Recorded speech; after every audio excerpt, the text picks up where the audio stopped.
Cool, we're back. All right.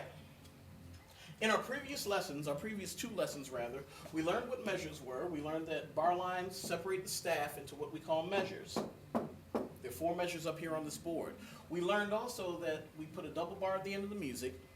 After that, we learned what time signatures / meter are. We learned what time signatures were. We learned that at the beginning of every piece of music, there are two numbers placed one on top of the other, and this is what we call a time signature. The top number in a time signature tells us how many beats are in each measure, and the bottom number tells us what kind of note gets one beat. Now, to build on something we started with last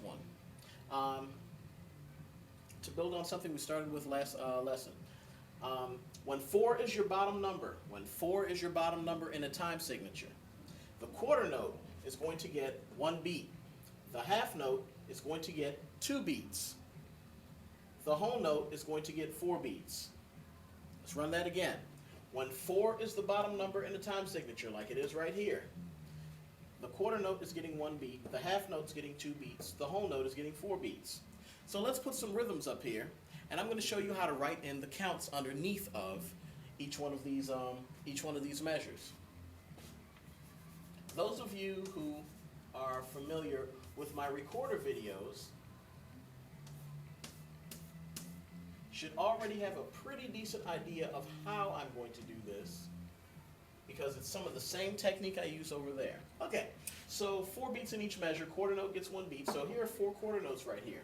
If we wanted to write the counts in, the note values, underneath of each one of these measures, this is what we would do. 1, beat 2, beat 3, beat 4, because remember there are 4 beats in each measure. Okay. If we wanted to practice counting and clapping this out loud, so we could actually get into doing the music, not just reading it. 1, 2, 3, 4. Let's do that again. Ready? Go. 1, 2, 3, 4. Counting and clapping will help you learn how to read music quicker. There is a nice 75-page article from a journal that I could probably get for you, from a music educational and psychology journal, that will talk about the entire right brain, left brain, neural pathways being built up, blah, blah, blah, blah, blah, blah, and explain you all of the nice little intricate details on how counting and clapping help you learn to read music quicker. But just take my advice and go ahead and do it. Save me photocopying and save you a whole bunch of long reading. Now, if you're seriously interested, I'll track down the name of the article and get it back to you. All right, just hit me in a private message on here or something. Anyway, moving ahead. Okay. 1, 2, 3, 4. Good. We've got quarter notes. Your half notes. Remember, half notes are getting how many counts in 4/4 when 4 is the bottom number? 2. Cool. Half notes are getting 2 counts. What I'm going to do is put the counts up here, and I'm putting a dash in between the numbers to show that this is one long unbroken note. So it's not just being played for 1 beat, it's being held for 2 beats. Just like this 3, 4, 1, 2, 3, 4. Remember, there are 4 beats in each measure, so you wouldn't go 1, 2, 1, 2, or 1, 1, 1, 1. There are 4 beats in each measure. Cool. Here's what we would do with this one. 1, 2, 3, 4. Notice the clap is actually acting as though I'm holding on to the note. And I'm still counting. If I were to sing these, it would sound like ta, ta. Notice I'm holding the note for 2 beats. Good. Just like the quarter notes, let's do the quarter notes. Let's do the first 2 measures together. Ta, ta, ta, ta, ta, ta. Or let's count them. 1, 2, 3, 4. 1, 2, 3, 4. Okay. Now, we already just remembered that we just learned that whenever we're holding one note for longer than 1 beat, we put a dash in between it to let us know. In this case, we're not doing the whole note. And yep, you got it. 1 dash 2 dash 3 dash 4, because it's getting held for all 4 counts. Ta, or 1, 2, 3, 4. Cool. And let's throw a monkey wrench in the whole thing here. Put a half note and 2 quarter notes. The half note's getting how many counts? 2. 1 dash 2. It's getting held for 2 counts. This is beat 3. It's all by itself, so there's no dash to go in between it anywhere because it's just one note, but it's not one long unbroken note, and it's not longer than one beat. 4, cool. 1, 2, 3, 4.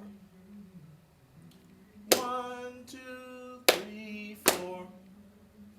1, 2, 3, 4. Got it? Cool. The whole thing. 1, 2, 3, 4. 1, 2, 3, 4. 1, 2, 3, 4. 1, 2, 3, 4. All right. Cool. We got that down. There's our note values. So, whenever 4 is the bottom number, quarter note's going to get 1 beat, half note's getting 2 beats, whole note is getting 4 beats. We know that a time signature, the top number tells us how many beats are in each measure, and the bottom number tells us what kind of note is getting 1 beat. Let's do another example up here real quick.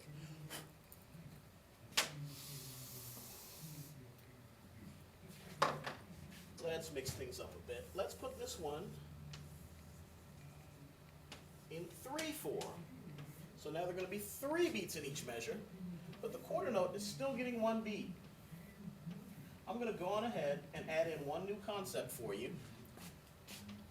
It will be what we call the dotted half note. It's a half note with a little tiny dot right next to it. Dotted half note. The dotted half note, whenever 4 is the bottom number, the dotted half note is going to get 3 counts. Cool. So let's do something nice here.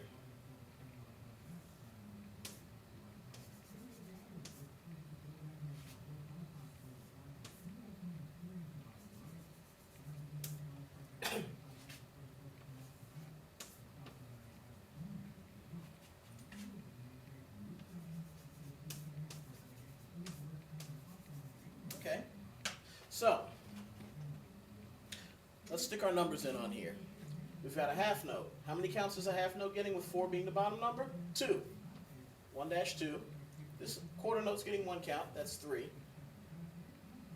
We've got half note, quarter note. Same thing again. 1-2. 3. Dotted half note. How many counts? 3.